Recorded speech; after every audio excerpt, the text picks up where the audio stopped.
16/2/2021 அன்று என்னிடம் என் தேவனாகிய கர்த்தர் களவு குறித்த தரிசனத்தை இப்போ நீங்கள் கேட்கலாம்.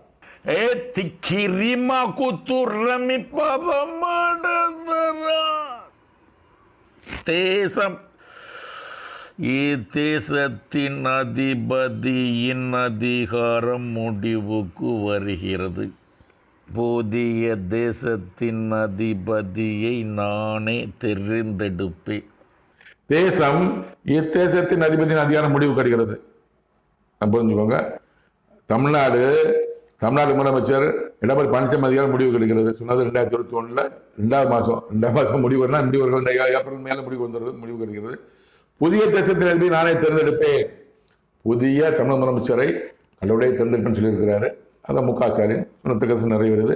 எடப்பாடி பழனிசாமி இல்ல அப்படிங்கிற வேலை சொல்லிட்டாரு. எலெக்ஷன் முன்னாடி சொல்லிட்டாரு, நீ கிடையாதாப்பான்னு சொல்லிட்டாரு. அப்பயே